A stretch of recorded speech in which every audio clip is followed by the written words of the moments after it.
talk about the tragic passing of Kobe Bryant. Murph, do you recall where you were when you heard the news? I think all sports fans probably recall exactly where they were when they heard about Kobe's passing.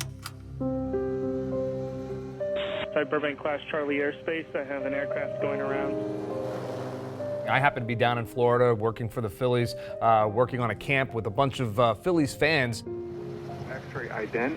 You're on a 1200 code. Are you requesting flight following?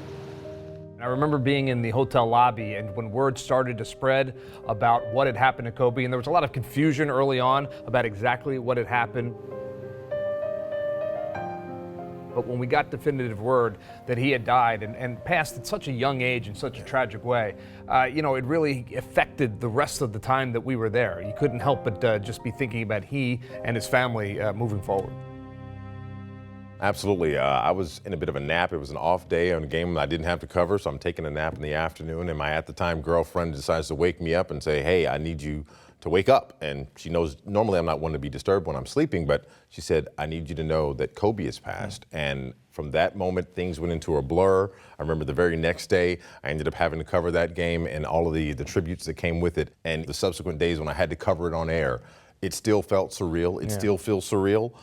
It's one of those that it's a tragedy that I think not only struck the professional sports world, but anyone that knew the name Kobe Bryant was affected by his passing. Yeah, and it's interesting because in the city of Philadelphia, where he was from, there was this kind of love-hate relationship early on with Kobe Bryant when he went out to play for the Lakers. Back in 2001, the Sixers and the Lakers met up in the NBA championship. And I remember that decisive Game 5, a reporter asked Kobe Bryant, what's it like to come back and play in Philadelphia, try to win a championship? And his answer was, I just want to rip their hearts out. And that did not sit well in the city of Philadelphia. But, you fast forward a decade and a half later after watching him play, the greatness that was Kobe Bryant.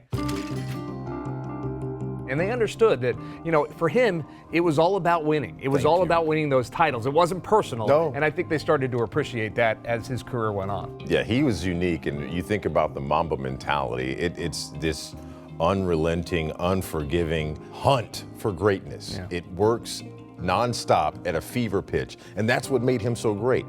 He had a lot of Michael Jordan in him. And speaking of Jordan, the emotional speech that Jordan gave at Kobe's memorial just encapsulated everything that we've just talked about the fact that Kobe left it all on the floor. He emptied the tank, and that's what made him so special.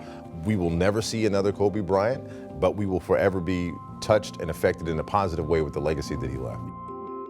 Yeah, and I think that's important to remember. And, you think about after the memorial service, Shaquille O'Neal, who had his own issues with Kobe Bryant throughout their career. He was asked about losing Kobe at such a young age, and his quote was, "I just wish I had one more opportunity to say something to him." And he said it made him reflect about, wanting to talk to the folks that he's closest with, not working as much and connecting with the ones he loves, because you just never know. So taking that message from the Kobe Bryant story certainly is an important one.